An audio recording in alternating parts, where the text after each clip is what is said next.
किसान साथियों, आज हम बात करने वाले हैं ऐसे फंगीसाइड की जिसके स्प्रे के बाद हमारी जो गेहूं की फसल है वो रोग रहित रहेगी। किसी प्रकार का उसमें रोग नहीं रहेगा, या पाउडर मिल्ड्यूएट हो या येलो रस्ट हो या किसी भी प्रकार का फंगस जनित रोग जितने भी हैं, सभी से हमारी गेहूं की फसल को मुक्ति मिल जाएगी और वह इन रोगों के लड़ने की क्षमता को 100 गुना बढ़ जाएगी। तो किसान साथियों, अगर आपकी फसल भी 65 से 70 दिन के बीच की हो गई है तो आप सबसे पहले अपनी गेहूं की फसल में इस स्प्रे को कर लें, जिससे कि आपका जो फ्लैग लीफ है, झंडा पत्ता है, वो पूर्ण तरीके से सुरक्षित हो जाए और आपकी उपज जो है वो भी सुरक्षित रहेगी। क्योंकि किसान साथियों, गेहूं में मुख्य रूप से जो मेन पार्ट्स है वो है झंडा पत्ता हमारा, जो जिसको हम फ्लैग लीफ भी कहते हैं। उससे ही हमारी जो उपज है वो निर्धारित होती है और सबसे ज़्यादा उसका उपज पर फर्क भी पड़ता है। अगर हमारा जो फ्लैग लीफ है उसमें किसी भी प्रकार के रोग लग जाते हैं, जैसे कि येलो रस्ट या भभूतिया रोग, इस प्रकार का अगर कोई भी फ्लैग लीफ पर या झंडे पत्ता पर रोग आता है तो उससे निश्चित ही हमारे उत्पादन में काफ़ी गिरावट आती है। किसान भाइयों, मैं बात करने वाला हूँ कि हमें किस प्रकार के रासायनिक का उपयोग करना है या किस प्रोडक्ट का हमें हमारी फसल पर उपयोग करना है।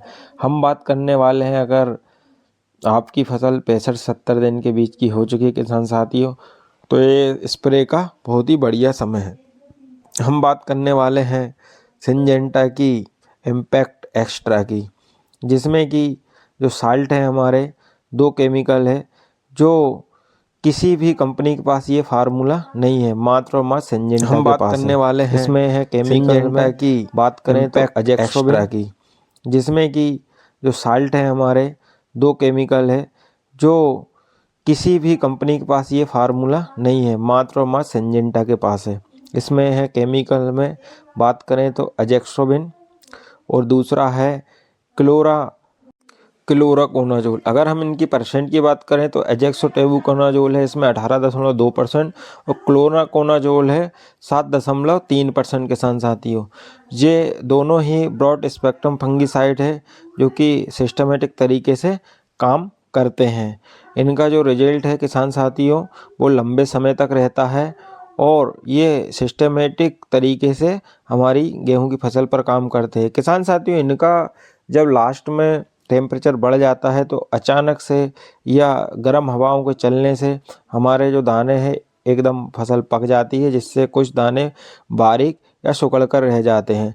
अगर किसान साथियों पकाव के समय हमारी गेहूं की फसल 4 से 5 दिन का समय ज़्यादा लेती है तो पंजाब यूनिवर्सिटी का कहना है कि इससे अगर एक दिन भी अगर फसल लेती है तो 50 किलो दाना एक्स्ट्रा पकता है या अनाज हमें 50 किलो की वृद्धि मिलती है। तो किसान साथियों, अगर पकाव के समय जितना टाइम पीरियड हमारी गेहूं की फसल लेगी, हमें प्रतिदिन 50 किलो की उपज में वृद्धि मिलेगी। तो इस प्रकार से हमें इसका स्प्रे करने से हमें इसमें काफ़ी मात्रा हमें उपज में बढ़ने को मिलेगी। किसान साथियों, अगर हम इसकी डोज की बात करें तो इसका जो डोज है 1 ml 1 लीटर पानी के लिए है। तो अगर हम इसकी पंप में बात करें, जैसे 20 लीटर वाली अगर टंकी हमारी है तो इसमें 20 ml दवा हमें डालना है। अगर हम 1 एकड़ की बात करें तो 150 से 200 लीटर पानी हमें एक एकड़ में स्प्रे करना है। तो हमें ये 150 से 200 लीटर